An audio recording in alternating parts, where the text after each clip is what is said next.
নিউজিল্যান্ডের বিপক্ষে সিরিজে কপাল পড়তে পারে দুই টাইগার ক্রিকেটারের পারফরমেন্সের ভিত্তিতে সুযোগ হারাতে পারেন দুই তারকা পেসার। ফিটনেস আর ফিল্ডিং সেশনে ভালো করলেও ইনজুরি থেকে মাত্র ফেরায় এই দুই ক্রিকেটারকে নিয়ে কোনো ধরনের ঝুঁকি নিতে চাইবে না টিম ম্যানেজমেন্ট। কিউইদের বিপক্ষে সিরিজে তবে কোন দুই ক্রিকেটারকে বাদ রেখে মাঠে নামতে চলেছে বাংলাদেশ, সেটার বিস্তারিত প্রতিবেদন।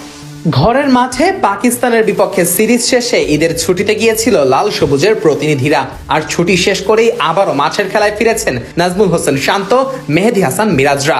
লক্ষ্য ঘরের মাঠে নিউজিল্যান্ডের বিপক্ষে মাঠে নামা, আর সেই লক্ষ্যকে সামনে রেখে জাতীয় দলের রাডারে থাকা প্রায় সব ক্রিকেটারকে নিয়ে সপ্তাহখানেক ধরে অনুশীলন করছে বাংলাদেশ।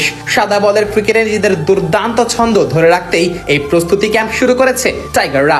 প্রথম ধাপে মূলত ফিটনেস ও ফিল্ডিং এর উপরই জোর দিয়েছে বাংলাদেশ, যেখানে সুযোগ পেয়েছে একাধিক নতুন তারকাও। সেই সাথে ইনজুরি কাটিয়ে জাতীয় দলের ক্যাম্পে ফিরেছেন হাসান মাহমুদ ও তানজিম হাসান সাকিবের মতো ক্রিকেটারেরা। তবে আসন্ন নিউজিল্যান্ডের বিপক্ষে সাদা বলের সিরিজে জায়গা নাও পেতে পারেন এই দুই ক্রিকেটার। মূলত ওয়ানডে ফরম্যাটে এই দুই ক্রিকেটারের সুযোগ দেখছে না ক্রিকেট সংশ্লিষ্টরা, যার মূল কারণ অবশ্য টাইগার দলের অন্য ক্রিকেটাররাই। সবশেষ সিরিজে বল হাতে বেশ দারুণ ছন্দেই ছিল বাংলার পেসাররা। ঘরের মাঠে পাকিস্তানকে 2-1 ব্যবধানে হারানো সিরিজে বাংলার পেসাররা করেছেন আগুনে বোলিং। বল হাতে নিজেদের সক্ষমতার পুরোটাই ঢেলে দিয়েছেন বাংলার পেসাররা, আর তাতে করে এই সিরিজের সেরা বোলারদের তালিকায় নাম ছিল তাসকিন আহমেদ, নাহিদ রানাদের।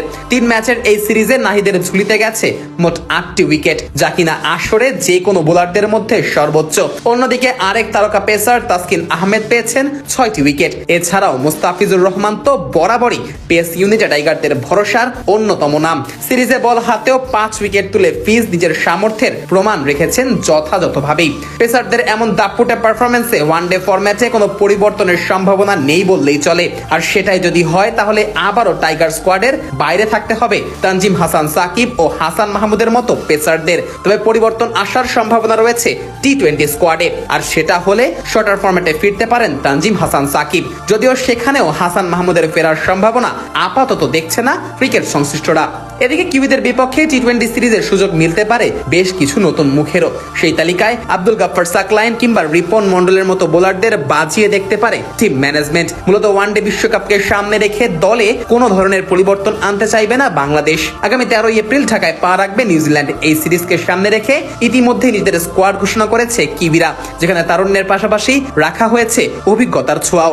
13 এপ্রিল ঢাকায় পা রেখে 17 তারিখ থেকে ওয়ানডে সিরিজে টাইগারদের বিপক্ষে মাঠে নামবে কিউইরা। 3 ম্যাচের ওয়ানডে সিরিজের প্রথম 2টি মাঠে গড়াবে মিরপুরে, আর 23 এপ্রিল চট্টগ্রামে হবে সিরিজের শেষ ওয়ানডে। এরপর 27 ও 29 তারিখ চট্টগ্রামের প্রথম 2 টি-20 ম্যাচে মাঠে নামার পর 2রা মে ঢাকায় সিরিজের শেষ ম্যাচের মধ্য দিয়ে পর্দা নামবে দ্বিপাক্ষিক এই লড়াইয়ের।